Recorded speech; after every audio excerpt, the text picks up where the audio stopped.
In court, my ex-husband, Christian, smoothed his $3,000 suit and looked the judge dead in the eye. She is unstable, Your Honor. She projects her trauma onto our daughter. I am requesting full custody immediately. The judge nodded, looking entirely convinced by his polished councilman charm. I opened my mouth to defend myself, but the air had turned to concrete in my lungs. I was drowning in plain sight. But then, my 7-year-old daughter, Sophia, stood up next to me. She wasn't holding my hand. She was holding her scratched-up purple game console high in the air. "I have a video," she said, her voice shaking but loud. "I think you need to see who my daddy really is." The room fell dead silent as she pressed the power button. Drop a comment and let me know where you're listening from and what time it is for you right now. I'd love to know who's part of our community. To understand why the courtroom felt like a tomb that morning, you have to understand the man standing at the plaintiff's table. Christian was not just my ex-husband. In our city, he was Councilman Christian Vance, the man who cut ribbons at new libraries, the man who shook hands with a grip firm enough to reassure grandmothers but gentle enough to hold a baby for a photo op.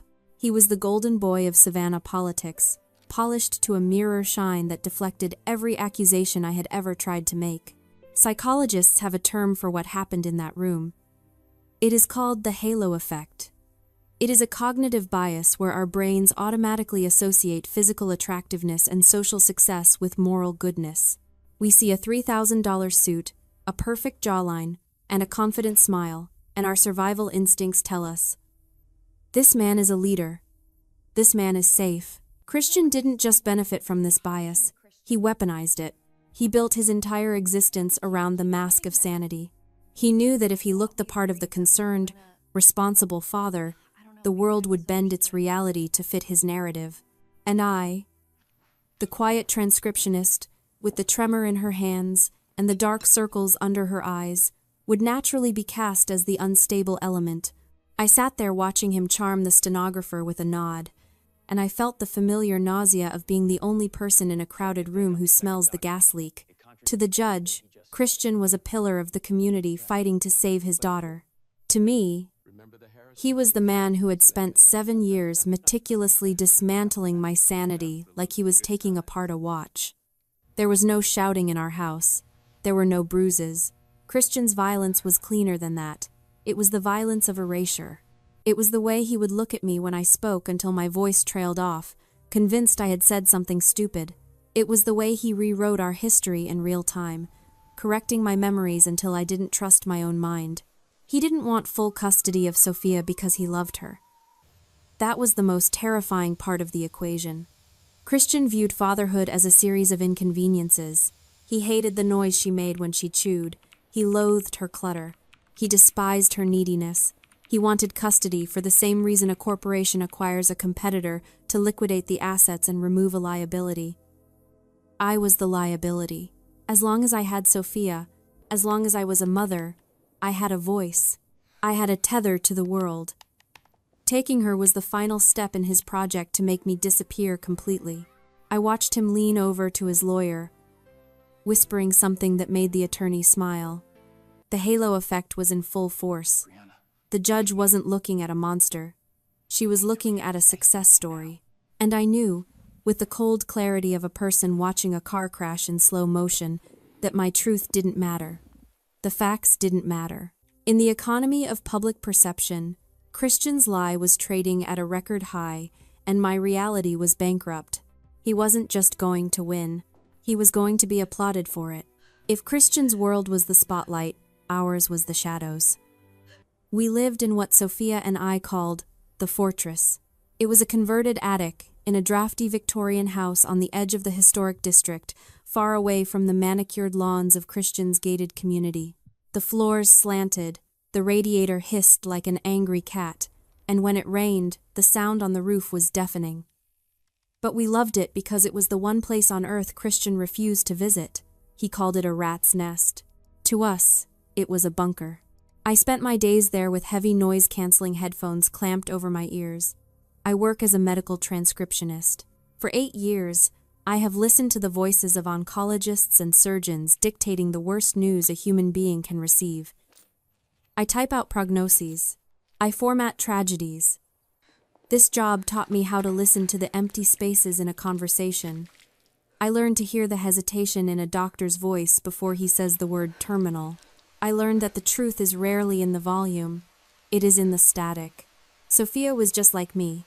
She didn't run around or make noise like other 7-year-olds.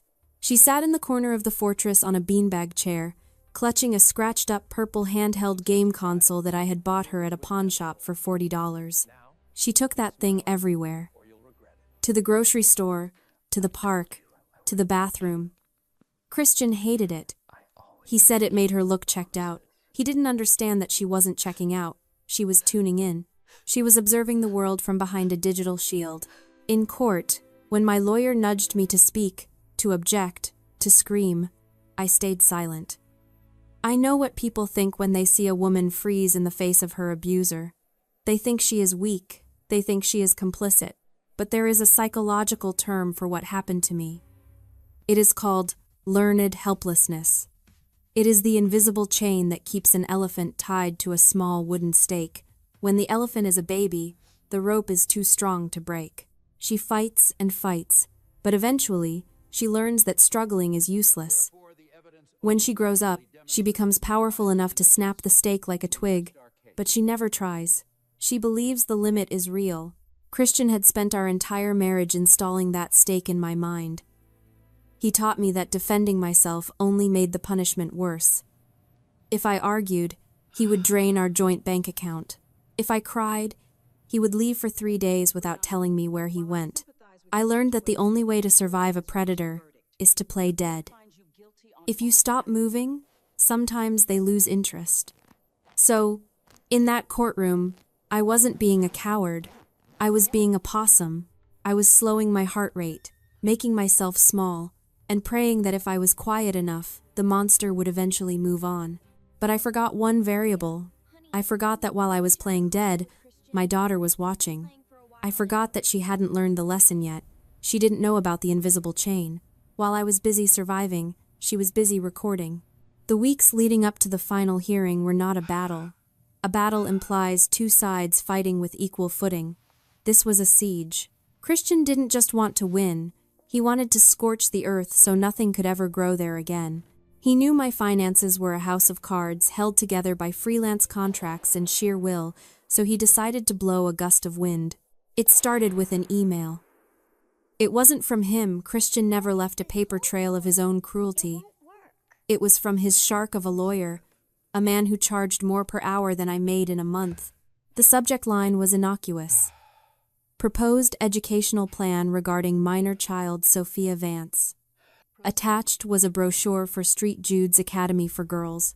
It was a prestigious, character-building boarding school located 3 states away. The email explained, in cold legalese, that Christian felt Sophia's current living conditions were stunting her development and that a structured environment 300 miles from her mother was in her best interest. He didn't want to raise her. He didn't want to drive her to school or make her lunch. He just wanted to put her in a box where I couldn't reach her. He wanted to deport my heart to another zip code. Then came the second blow, a countersuit. Christian was suing me for $60,000 in legal fees, claiming that my frivolous defense and instability had caused him undue financial burden. $60,000. He knew exactly what was in my bank account. He knew I budgeted down to the cent for milk and heating oil. This wasn't about money for him. He spent that much on golf club memberships. This was about crushing me under the weight of debt so heavy I wouldn't be able to stand up in court. He was banking on my poverty being louder than my love. The most terrifying moment, however, wasn't the email or the lawsuit.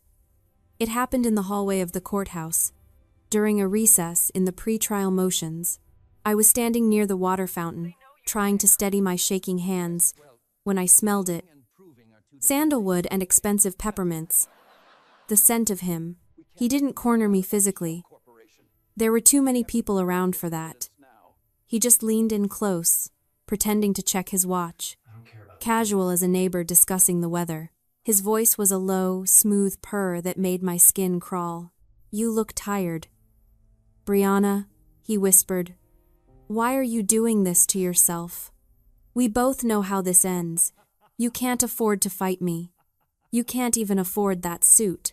I stared straight ahead, refusing to give him the satisfaction of eye contact. Take the deal, he said, his breath warm against my ear. Let her go to the school. I'll drop the fees.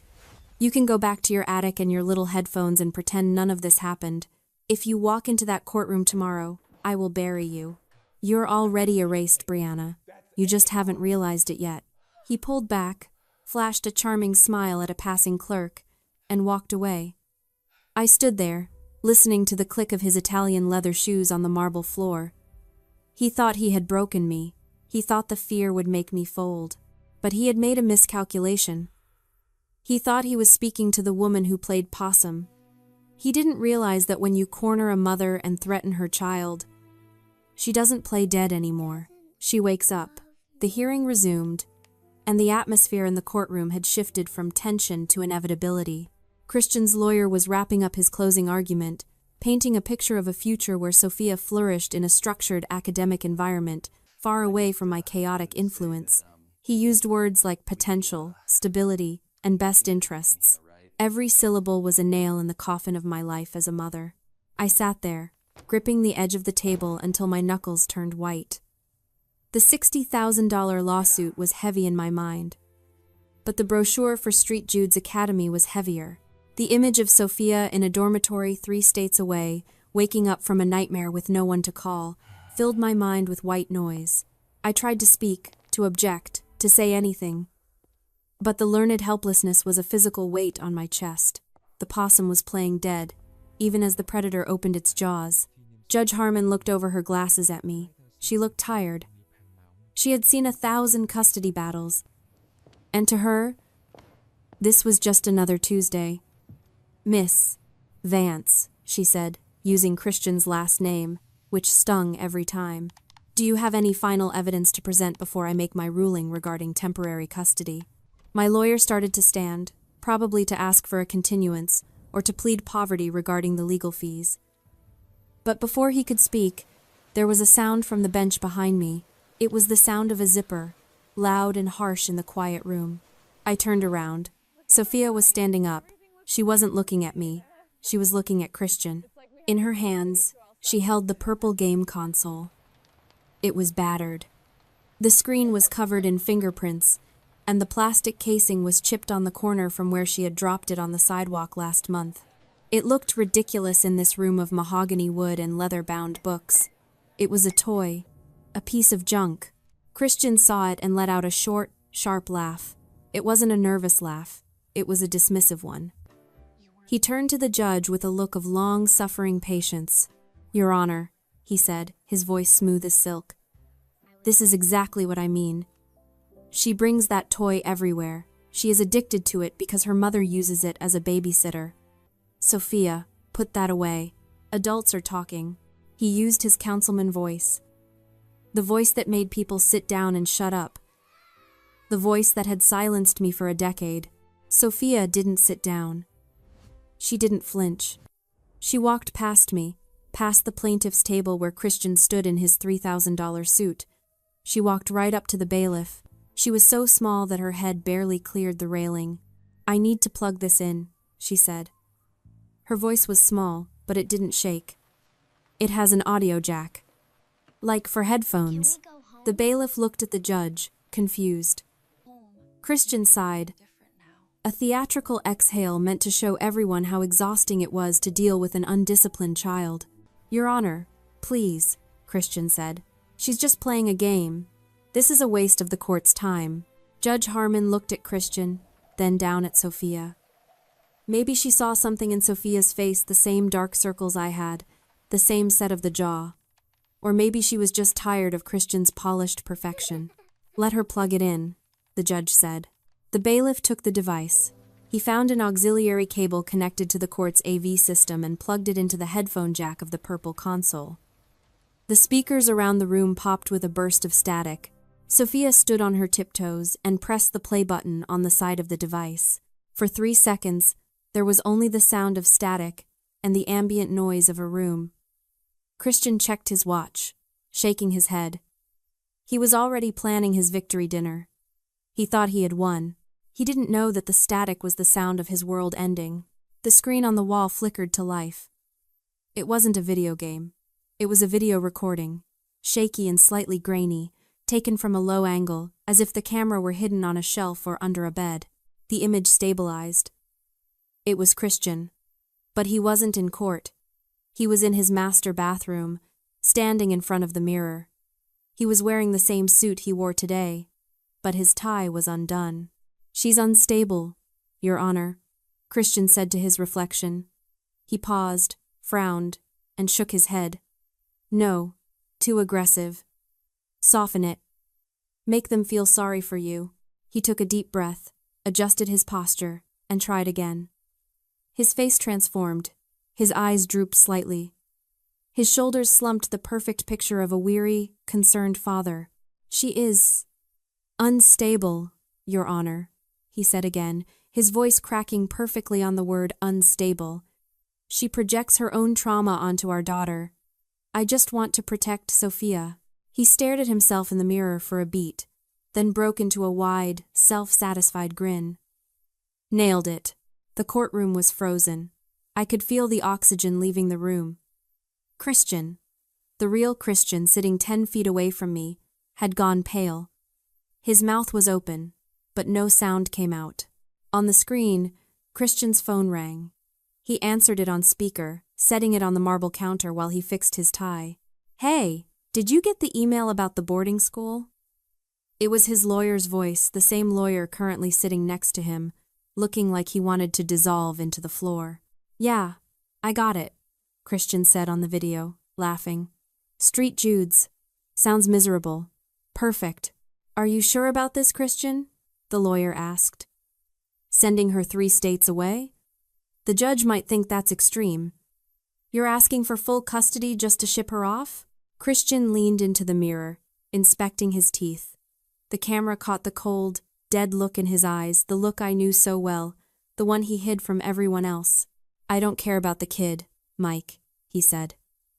The words hung in the courtroom air, toxic and undeniable. "I don't want to raise her. I just want to break Brianna. Taking the kid is the only way to do it. Once she's gone, Brianna falls apart, and I win. That's the game." He laughed again, a cruel, hollow sound that echoed through the court speakers.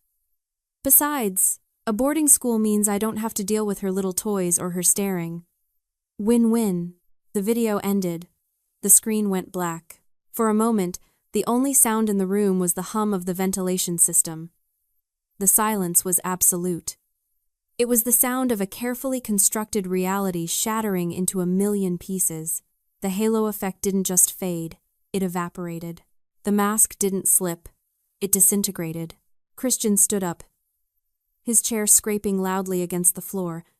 That's a deep fake," he shouted, his voice high and thin. "That's AI. She manipulated it. She works with computers." But his voice cracked. His hands were shaking violently. He looked around the room, searching for an ally, for someone who still saw the golden boy. But there were no allies left. The stenographer looked horrified. The bailiff looked ready to arrest him. And Judge Harmon. Judge Harmon looked like she had just seen the devil. She took off her glasses slowly, her eyes never leaving Christian's face. The disgust in her expression was visceral. It was the look of a woman who realized she had almost handed a child to a monster. Sophia stood there, holding the purple console, looking small and fierce. She hadn't played a game. She had played the truth. She had captured the monster in his own lair, rehearsing his lines, revealing his heart. "I tried to tell you," Sophia said into the silence. Her voice was the only steady thing in the room. "He doesn't love me. He just wants to win." The silence that followed Sophia's words was not empty. It was heavy, like the air before a thunderstorm breaks. Judge Harmon stared at Christian for a long, uncomfortably silent minute. She didn't look at his suit. She didn't look at his perfect hair. She looked right through the mask of sanity to the hollow, calculating creature shivering underneath. "Mr. Vance," the judge said. her voice dropping to a register that scraped against the floorboards. In 20 years on the bench, I have seen parents fight for their children out of love, out of desperation, and even out of spite. But I have never seen a parent treat a custody hearing like a theatrical audition. Christian opened his mouth, but the charm was gone. The halo effect had shattered into 1,000 jagged pieces, leaving him exposed. Your Honor, I was just preparing. It's a stressful situation. I was venting. You were rehearsing. She corrected him, sharp as a scalpel. You were coaching yourself on how to best manipulate this court into destroying a mother and exiling a child you admitted on tape that you do not want. She turned to the stenographer. Strike the plaintiff's previous testimony from the record as perjury.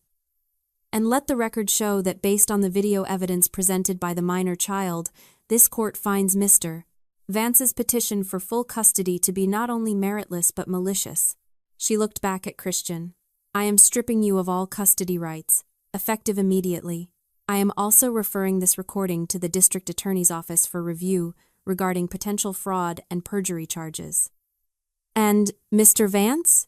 If you ever attempt to contact Miss Vance or Sophia again, I will personally ensure you spend the rest of your term in a cell, not a counsel seat. Get out of my courtroom. Christian stood up. He looked small.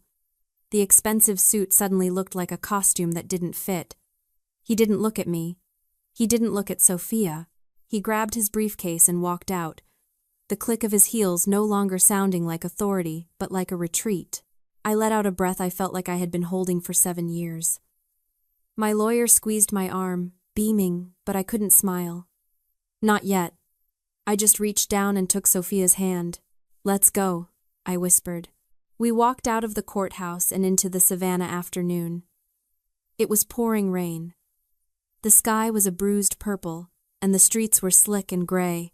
Usually, the rain made me anxious. It reminded me of the leaks in the attic, of the cold I couldn't always afford to keep out. But today, it felt like a baptism. It felt like the city was washing itself clean. We didn't go straight home to the fortress. We walked 3 blocks to a small, neon-lit ice cream parlor. We sat in a booth by the window, watching the rain streak the glass. Sophia ordered mint chocolate chip. I ordered coffee, black. For a long time, we didn't speak. We just sat there, 2 survivors in a booth, listening to the hum of the refrigerator and the distant wail of sirens that were no longer coming for us. I looked at the purple game console sitting on the table between us. It wasn't a toy. It was a black box recorder. It was the witness that had saved our lives. You weren't playing games, I said softly. Sophia looked up from her ice cream. Sometimes, she said. But mostly I was listening. You told me the truth is in the static, Mom. So I learned how to record the static. I reached across the table and covered her small hand with mine. I realized then that I hadn't been protecting her in the attic. We had been protecting each other. She wasn't checked out. She was tuned in to a frequency that Christian was too arrogant to hear. To the world, children like Sophia are invisible. They are the quiet ones in the back of the classroom. They are the ones who don't raise their hands, who flinch at loud noises, who prefer the company of machines to people. Society pities them. It calls them shy, or traumatized, or broken. But I know the truth now. To the quiet children, the ones who have to grow up in homes where the air pressure changes before the explosion. I see you. I know that your silence isn't emptiness. It is observation. You are the archivists of your own survival. You see the things the adults are too busy performing to notice. You hear the rehearsal behind the rage. You are not broken. You are deep cover agents in a war you didn't start. And your superpower isn't that you can disappear. It's that you are the only ones really watching. Sophia finished her ice cream and wiped her mouth with a napkin. Can we go home now? She asked. I want to listen to the rain on the roof. Yeah, I said, standing up and putting on my coat. Let's go home. We walked back into the rain, hand in hand. The fortress was waiting for us. It was still drafty. It was still small. But for the first time, it didn't feel like a bunker. It felt like a home. and the only voice in the static was our own. If you've ever had to be the brave one in the shadows, share this story. Let the world know that the truth eventually finds a voice. Subscribe for more stories of justice.